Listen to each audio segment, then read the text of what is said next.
The nurse pulled the curtain around my bed and said, "Quietly, Mrs. Whitfield.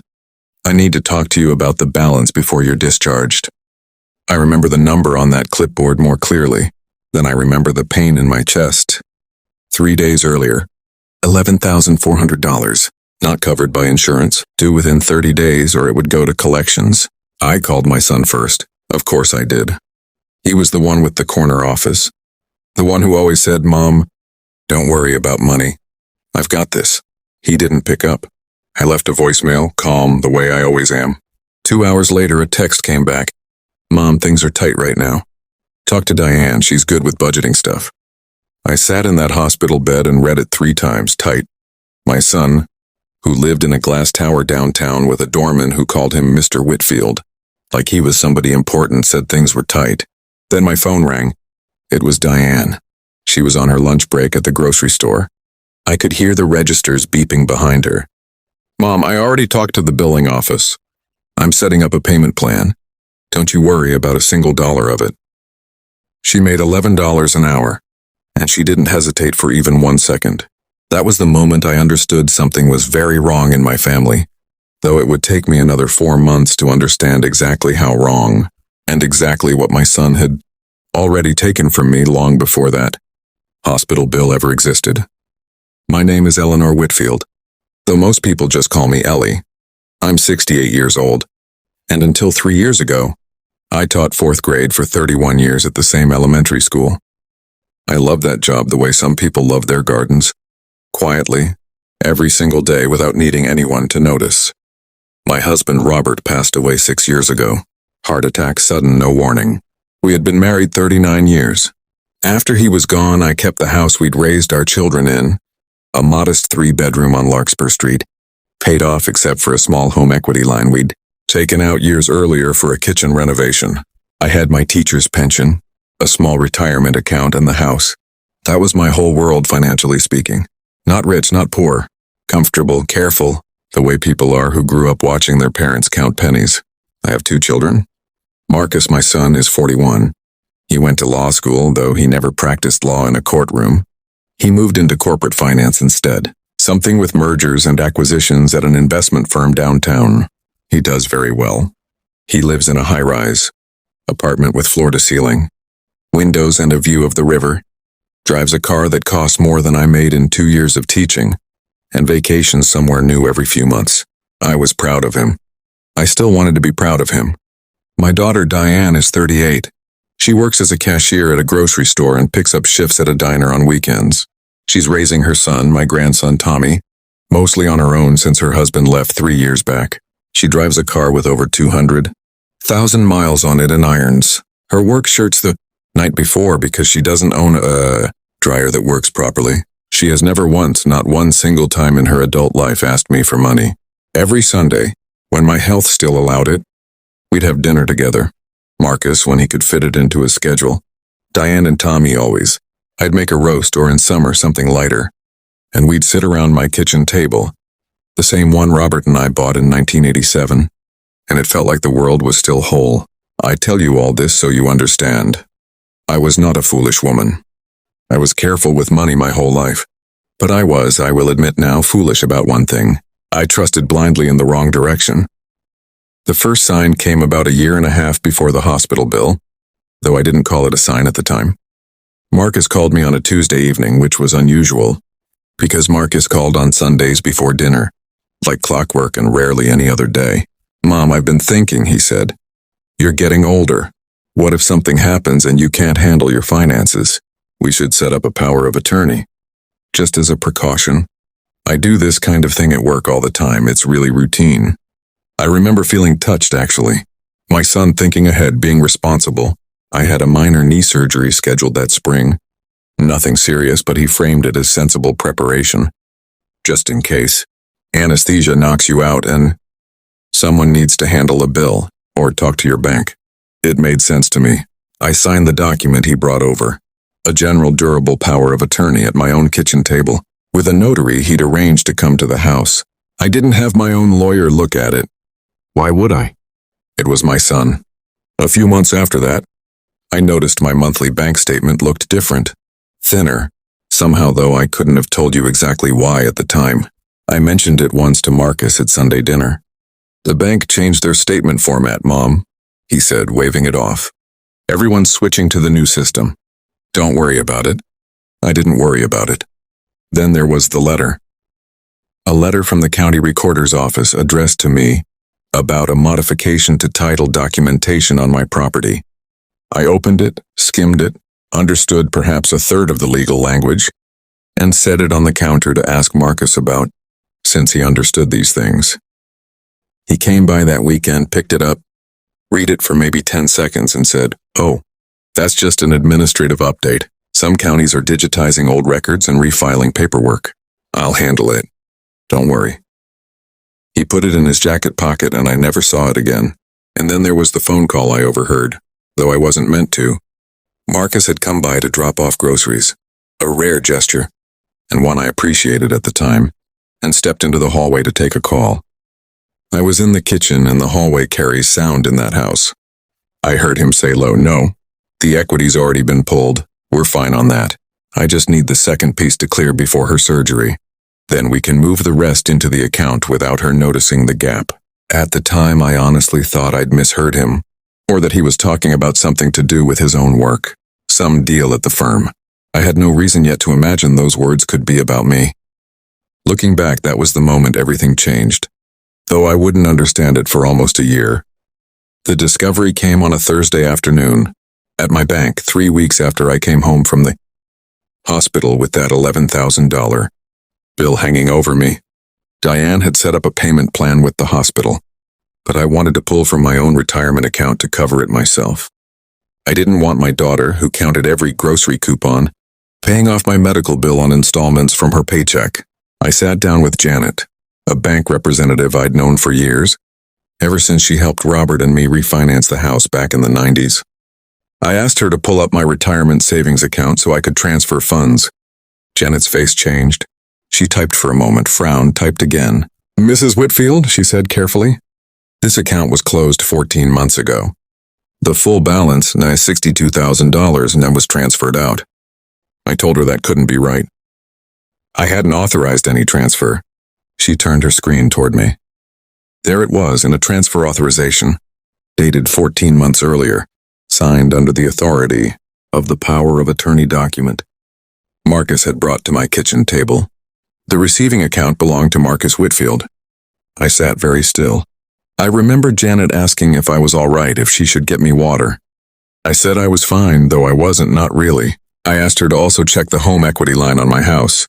The home equity line, which had a small remaining balance of about $4,000, when Robert and I last checked years earlier, had been refinanced 11 months ago into a new, much larger line, $85,000, again authorized under the power of attorney. The funds had gone to the same account. I sat in that little glass-walled office with Janet, and I did not cry and I did not shout. I felt something colder than anger settle into my chest, something almost peaceful in its clarity. My son, the boy I had raised, the boy whose scraped knees I had bandaged, whose school plays I had never missed, who called me every Sunday like clockwork, had used a piece of paper I trusted him with to quietly empty my retirement and mortgage my house, and then when I actually needed help paying a hospital bill, told me things were tight and to ask his sister instead. Someone I had trusted completely had done this to me, and I intended to find out exactly how and exactly why before I said a single word to him about it. I didn't call Marcus that day. I didn't call anyone in the family at all. Instead, the next morning I called a lawyer. Her name was Patricia Hale, an elder law attorney recommended to me by Janet at the bank, who, bless her, stayed an extra hour with me that day going through printouts. Patricia had a calm, unhurried way of speaking that I appreciated immediately. She didn't gasp or react dramatically when I told her what I'd found. She just nodded and started taking notes. "What you're describing," she said, "has a name. It's called financial exploitation of an elder. And unfortunately, it's more common than people think, especially when it involves a power of attorney and a family member. The good news is that a POA does not give someone the right to use your money for their own benefit. It's a fiduciary document. It means they're supposed to act only in your interest. What your son did If the facts are what you're describing isn't a gray area, it's a clear breach. She explained things to me in plain language, the way I used to explain fractions to 9-year-olds, breaking it down until it made sense. A power of attorney, she said, is meant to help someone manage another person's affairs for that person's benefit, paying their bills, managing their accounts, and not to transfer that person's assets into the agent's own name. Any transfer of my funds into Marcus's personal account, without my knowledge or consent, could be prosecuted as financial elder abuse and separately pursued as civil theft and breach of fiduciary duty.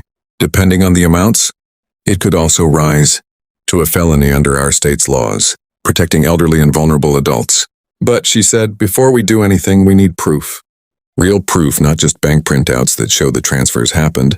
We need proof that he did this knowingly, deliberately, without your consent. Courts want to see intent. We want documentation, and if possible, we want him saying something himself. She recommended a forensic accountant, a quiet, precise man named Douglas Reyes, who specialized in tracing exactly where money had gone once it left an account.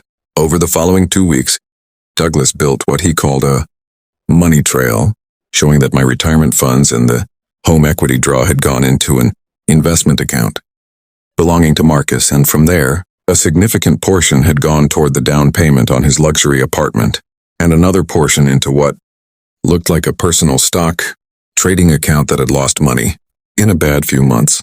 Patricia also explained something else important.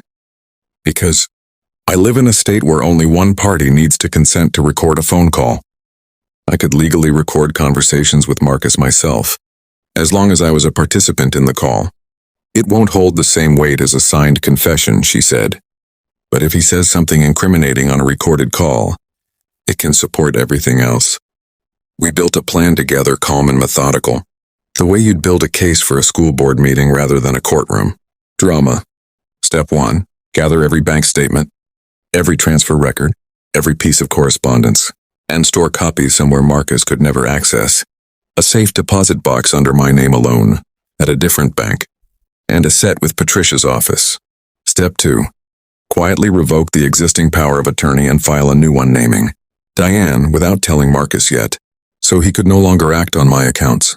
Step 3. Begin recording calls, but not aggressively, just naturally letting him talk. Step 4. Request a full accounting from Marcus of any funds he'd handled under the POA, which is something an agent is legally required to provide if asked. A request that would either produce honesty or more lies, both of which would be useful to us. Take your time, Patricia told me. The worst thing you can do right now is confront him in anger before we have what we need. Let him feel safe. People who think they're safe say things they'd never say otherwise. I thought of my mother years ago, telling me that patience was not weakness. It was simply strength that knew how to wait. I decided to wait. For the next 6 weeks, I became quite deliberately a slightly more confused, slightly more forgetful version of myself around Marcus. Not dramatically, I wasn't performing a soap opera, just softer, more agreeable. The kind of elderly mother who nods along and doesn't ask hard questions. It cost me something to do this, pretending not to notice what I noticed, smiling at him across my own kitchen table while I knew what sat in that safe deposit box. But I told myself it was temporary, and it was for something larger than my discomfort. Marcus, for his part, relaxed. He started visiting more, actually, now that he thought the crisis of the hospital bill had passed quietly, absorbed by his sister without consequence to him. At one Sunday dinner, over the roast, with my phone recording discreetly in my apron pocket, he mentioned, almost proudly, that he'd just put an offer on a lake house upstate. Things must be going well at the firm, I said mildly. Better than well, Mom. Honestly, that little cushion I built a while back really paid off. Best financial decision I ever made. He smiled at me, entirely at ease, entirely unaware that little cushion was my retirement account in my house. Another evening, he called to ask, almost as an afterthought, whether I'd received any letters from the county lately. Just checking in case the recorder's office sent anything else about the title, he said. Sometimes they follow up. I told him no, nothing recently, which was true. Patricia had already redirected any further correspondence to her office. He seemed relieved, and in his relief, he said something that Patricia later told me was worth more than almost anything else we'd gathered. Good. That refinance paperwork was a headache to get through. I didn't want them flagging anything twice. I asked innocently, "What refinance, dear?" "Oh, nothing, Mom, just some house stuff from a while back.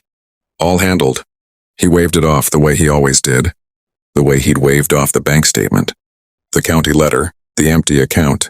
But it was on the recording. My question and his answer. I invited Marcus to dinner the way I always did, nothing unusual in my voice. I asked Diane to come as well, which was ordinary for a Sunday, though I asked her to arrive a little early. I sat her down beforehand, gently, and told her everything, the transfers, the refinance, the recordings, the 6 weeks of quiet investigation. I watched her face go through disbelief, then hurt, then a kind of steady resolve that reminded me so much of her father. "I'm not surprised he'd do something like this," she said quietly. "I'm just sorry you had to find out alone." "You're not going to have to say anything tonight," I told her. "I just wanted you to know before he walks through that door."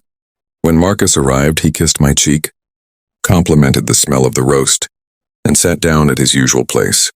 We made ordinary conversation through most of the meal. His work, Tommy's school project, the weather turning colder. I let him relax fully into the evening. Then, once the plates were cleared and I'd poured coffee, I set a folder on the table between us.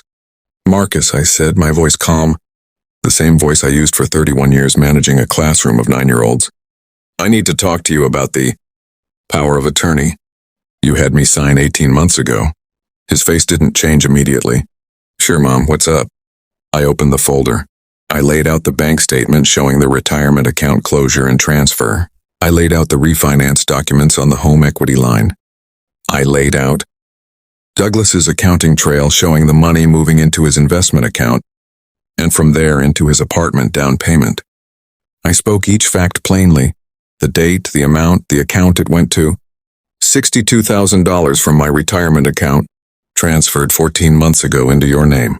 $81,000 drawn from a refinance on my home 11 months ago, also into your account. All of it done using a document I signed because you told me it was just in case. For a knee surgery.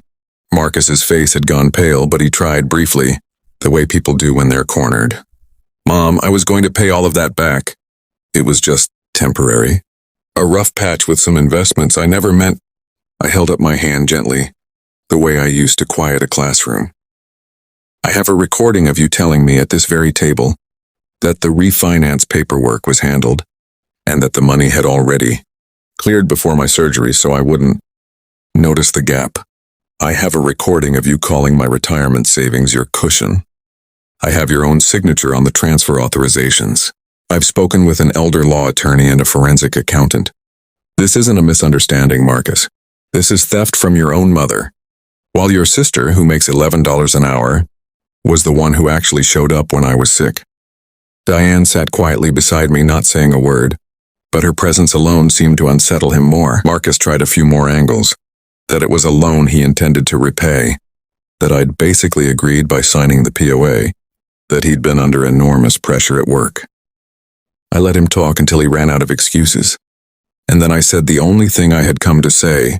"I've already revoked that power of attorney. A new one is filed with your sister as my agent. I want every dollar repaid in full. On a legal repayment schedule my attorney will draft.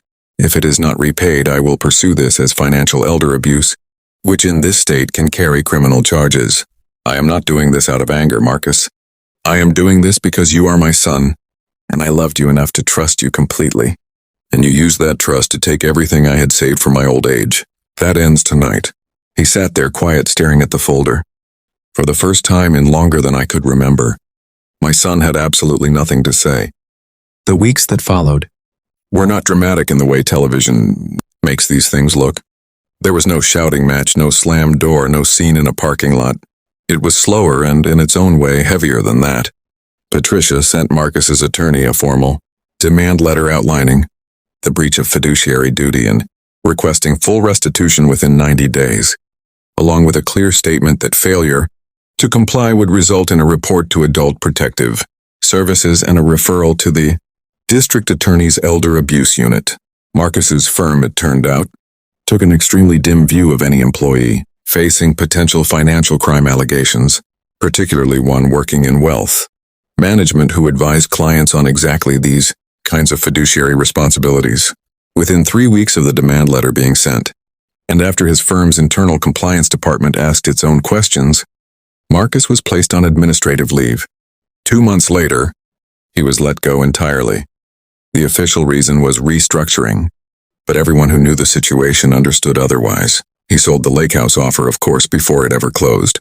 Then, unable to keep up with both his apartment lease and the mounting legal costs, he gave up the luxury high-rise as well and moved into a much smaller place across town. He repaid the retirement funds and the home equity amount over the following 10 months, in installments arranged through the attorneys, using a combination of his savings, the sale of his car, and eventually a loan against his own remaining assets.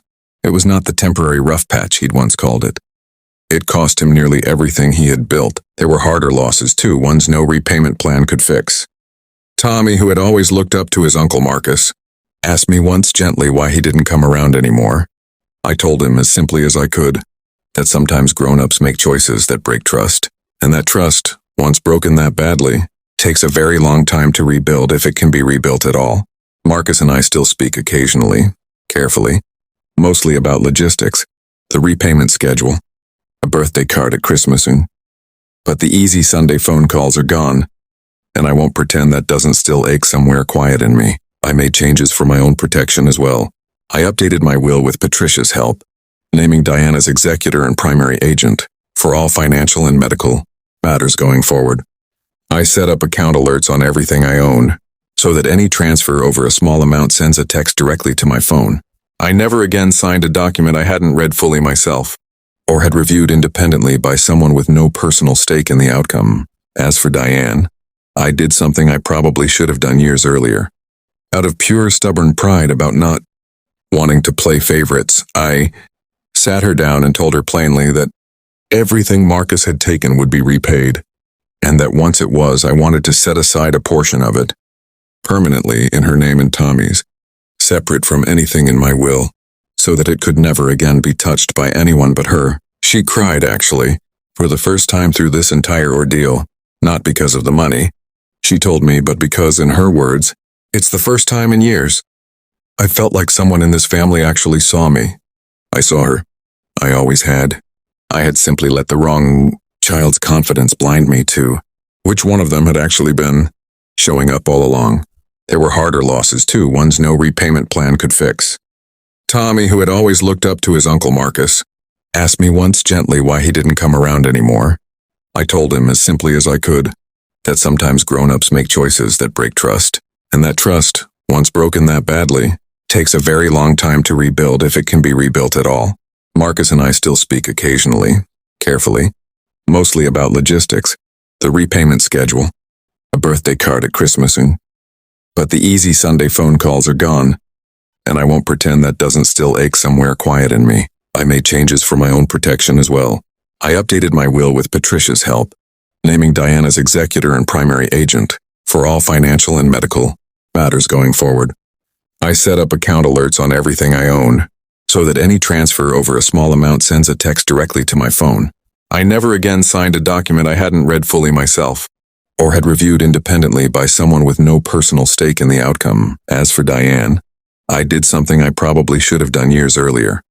Out of pure stubborn pride about not wanting to play favorites, I sat her down and told her plainly that everything Marcus had taken would be repaid, and that once it was, I wanted to set aside a portion of it, permanently in her name and Tommy's, separate from anything in my will, so that it could never again be touched by anyone but her. She cried, actually, for the first time through this entire ordeal, not because of the money, she told me, but because, in her words, it's the first time in years. I felt like someone in this family actually saw me. I saw her. I always had. I had simply let the wrong child's confidence blind me to which one of them had actually been showing up all along. It's been almost a year now since that Sunday dinner with the folder on the table. I'm sitting on my back porch as I tell you this, on a quiet evening in early autumn, watching Tommy chase the neighbor's dog across the yard while Diane sits beside me, finally not looking quite so tired for once. The roast is in the oven. The table inside still has the same scratch near the left leg that Robert put their moving furniture back in. 1994. I've thought a great deal this past year about what money reveals in people, more than it ever creates in them. Marcus didn't become someone new when he signed those transfer forms. He simply showed me clearly who he had already decided to be when he thought no one was watching, and Diane didn't become generous the day she offered to pay my hospital bill on $11 an hour. She'd been that kind of person the entire time, quietly, without anyone ever needing to notice or reward her for it. If I could leave you with anything from all of this, it would be these 3 things. First, love someone with your whole heart. But never hand over your financial trust as though it's the same thing as love. Check the paperwork always, no matter who's asking. Second, pay attention to who actually shows up when things are hard, not who talks the loudest about how much they care. And third, it is never too late, at any age, to protect yourself, even from your own children, if that is what fairness and self-respect require. So let me ask you something. The way I've asked myself many nights this past year, if you were in my place, if you discovered the child you trusted most had quietly taken everything, while the child you worried about most had shown up without being asked, what would you have done? If you enjoyed this story, and you'd like more like it, calm stories about family, money, and the quiet kind of justice that comes from patience rather than anger, go ahead and hit like, subscribe, and I'll see you in the next